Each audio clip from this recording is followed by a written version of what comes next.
This is KGW News at noon. We're kicking things off at noon with this live look from our Timberline Skycam. So over the last 24 hours, Timberline has been hit with more than a foot of fresh snow, and even more impressive than that, the winds there over the past few hours. So wind gusts above 6,000 feet have reached close to 100 miles per hour. A blizzard warning remains in place there for the Cascades as we start this newscast. Thanks for joining us here at noon. I'm Drew Carney. Meteorologist Rod Hill also on board to get us started. So Rod, we're going to shift right now, the focus anyways, from what's been happening up in the mountain to what we're going to see later today here in the valley. Yeah, and we have more coming up in this newscast on the blizzard warning, reduced visibility up in the high country of the Cascades. It's just a rainy day down here in the city. Here's Portland's riverfront camera. From the Rose City, 45 is the temperature. That's not an issue. We're still getting lightning over the coast range. There's another strike. We've been seeing that. But I want to take you into this evening. There's another disturbance, a low pressure center rolling in. This is 7 p.m. tonight. Look at the steady, heavy moisture starting to come back. And look what happens as I punch this to 10 o'clock. See the blue? That's the modeling showing potential snow sticking at fairly low elevations. This does show it's rain up I-5 into Salem. That may or may not be accurate, but certainly there will be areas of the Portland metro and up to the north where we would see some sticking snow tonight. Now, and also sticking snow in the gorge. That's early tomorrow morning. So for the Willamette Valley in southwest Washington, possible low-level sticking snow. General snow level tonight as low as 250 feet to 500 feet. Get this, the metro hills potentially, not maybe uniform, but in some hill locations, could see 2 to as much as 6 inches of wet snow. One of those kind of surprise snowstorms. You can't believe how much you have when you wake up in the morning. Portland City Center, I feel pretty confident, will stay wet. Low temperatures overall in the valley, anywhere from getting down to 30 to the warmer spots, including downtown Portland, will be hovering at 38 degrees. But we plan to be out on sunrise tomorrow morning, covering and highlighting the snow spots for you and setting the stage for you to get up and get going tomorrow morning. 45 again right now. We'll be 40 through 8 o'clock. But once that precipitation turns steady, just keep a peek to the window to see what's going on at your home. We'll also talk about what I think is increasing confidence of an ice storm this Friday night into Saturday. That's coming up, Drew. Yeah, plenty to cover, Rod, when you see you again here in 15 minutes. But right now, we do want to take a look at some of today's local news headlines. Today marks 1 year in office for Oregon Governor Tina Kotek, and she marked the occasion by signing 2 new executive orders. The first one continues Oregon's homelessness state of emergency, which aims to maintain shelter space, rehouse people living on the street, and prevent future homelessness. The governor says the measurable impact of this order will be announced by late February. The second order she signed today refreshes the state's Interagency Council on Homelessness and tasks them with operationalizing a roadmap for state agencies to expand an outcomes-driven approach to reducing and preventing homelessness statewide. KGW's Blair Best is taking a closer look at Governor Kotek's new executive orders. She'll have more on what they actually mean for the state coming up later this afternoon during our news at 4. Well, there's a new name in the running for Portland mayor. City Commissioner Carmen Rubio announced her bid this morning, making her the 3rd member of City Council to enter the race. Rubio was elected to City Council in 2020 and over the last few years has spearheaded an overhaul of the city's Clean Energy Fund. In a statement, Rubio said Portlanders deserve a mayor who will take them into the future by working hard and collaborating. Fellow commissioners Mingus Mapps and Renee Gonzalez are also running for mayor. The Portland Bureau of Transportation, meanwhile, and Portland Police have started clearing RVs along Northeast 33rd Drive. We were out there this morning as that sweep got underway. We reported last month that the mayor's office planned to remove the RVs along both sides of the street this time. Previously, the city had only cleared out one side. One person we talked to today said they were given about a 4 days notice to vacate. She also told us that she was offered a spot at a shelter. According to her, though, when the city does sweeps like this, it can sometimes feel to her like she's starting all over. Depends on how they move you. If they come and take all your stuff like the rapid response does, it's like being robbed. If they come and move you like P-Bot does, you got to find a new home. The city says they think the removal process here will take at least 4 days because of the number of RVs that sit along that street. Happening right now, Boeing is holding an all-employee meeting to discuss safety after a door plug blew off one of its passenger planes shortly after it took off from Portland last Friday night. Today's meeting is being held in person at the company's 737 MAX factory in Renton, Washington, and is also being webcast to employees across the country. Boeing is addressing the company's response to this incident and what it can do to prevent something like this from happening again. Meanwhile, the NTSB is still working to figure out how exactly the door plug did blow off shortly after that Alaska Airlines flight took off on Friday.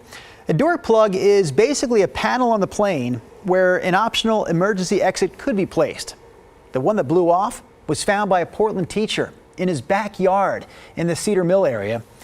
NTSB aerospace engineers believe it slid upward, off its hinges, and blew out of the main body of the plane. Investigators have also confirmed that 4 bolts that prevent that door plug from moving, they weren't there. And they say it's not clear whether those bolts were even in place to begin with. Both Alaska and United Airlines confirmed that inspectors have found loose hardware related to door plugs on other Boeing 737 MAX 9s. The FAA has grounded all of those planes. None of the passengers, though, on board that Alaska Airlines flight were sitting in the window seat directly next to where that door plug flew out. But people were in other seats in that same aisle, and that includes a teenager whose shirt you can see right here was literally torn off his body. KGW's Alma McCarty spoke to another passenger who wound up sitting next to him. But it scared everyone. It didn't matter where you were sitting on the plane. It was terrifying because it's not what you want to have happen on any flight that you're on. Kelly Bartlett, one of more than 170 passengers on the Alaska Airlines flight bound for Ontario, California Friday evening. It's not normal. It's not what you want to see on the airplane. Says at first she thought the hole in the side of the plane was a missing window. It was way more than the window, and I just couldn't believe it. That's when I took a picture and I texted my husband. He couldn't believe it. This doesn't happen, right? Like, it was just crazy. It was like Jack said in his note, he said this was unbelievable. Jack being the teen whose shirt was ripped off when the door plug blew out. He ended up sitting right next to Kelly. And once he was safe and he had his mask on, we started communicating through the notes app on my phone just because we couldn't talk because of the wind and the masks. And we tried to figure out what was going on. Kelly explained everyone remained calm as the plane descended, heading back to PDX. When they touched down amid cheers, she says Jack suggested a selfie to commemorate the unbelievable situation. I felt like I say that I felt lucky, and everyone's like, that's not a lucky situation you were in, but it could have been so much worse. On the ground this weekend, I said, oh, you'd be really surprised to know what I have. people living in the Cedar Mill area north of Beaverton discovered a number of objects that fell from that flight, from a headrest. It's just odd. It's just odd. I'm glad it was just something soft, coming into my backyard versus the door. To a cell phone. Funny thing was, the NTSB was already in the area, of course, but they had just found another phone on their own. Bob Sauer, a physics teacher, this is the most exciting thing that's ever happened on the street, as far as I know. Found the door plug in one piece. In my physics A class, we've just finished talking about impulse and momentum, so that comes up as well.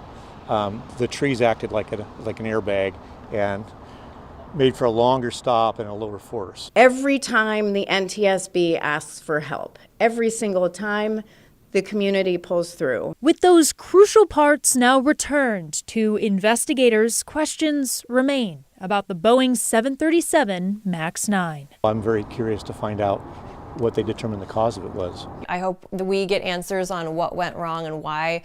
I hope they have a plan for the future. Alma McCarty, KGW News. Of course, we'll continue to track the latest on the investigation into Alaska Flight 1282 throughout the day today.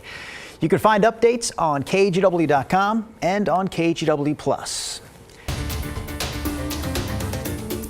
We have an update this afternoon on the 21-year-old Albany man who was shot and killed in Northeast Portland on New Year's Eve. KGW's Blair Best brings us more after talking to the man's mother. This one was just not too long ago.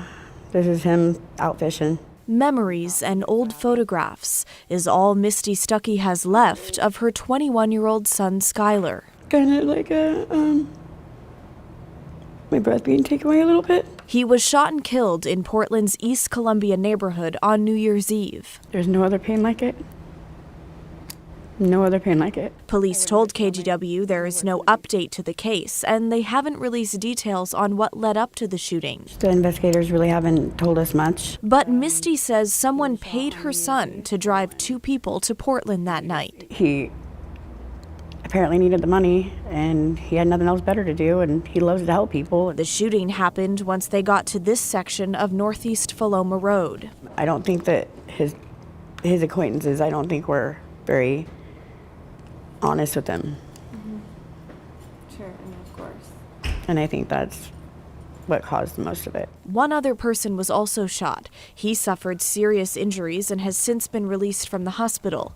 Misty says Skyler was in between jobs at the time and was expecting a child. He had goals. I mean, he had friends. He impacted this community so hard. Now, Skyler's pregnant fiance was unable to meet with us, but she tells us he was so excited to start a family and that he was the most loving person she knew. He touched hearts everywhere he went. He always made an impact on somebody somewhere. He would have been a good dad. Yeah. It feels stupid and pointless. Like, I don't know what the world is benefiting from his loss. I know we're just suffering from it. And left with only memories. This one is from his dad's wedding. And a need for answers. Nobody's going to get over this, but we will get through it. We need justice. We need answers. We need closure. Portland police are still investigating and ask anyone with information to contact them. Now, as for Skyler's mother, she hopes those with him in the car that night will call her just to give some closure. Blair Best, KGW News.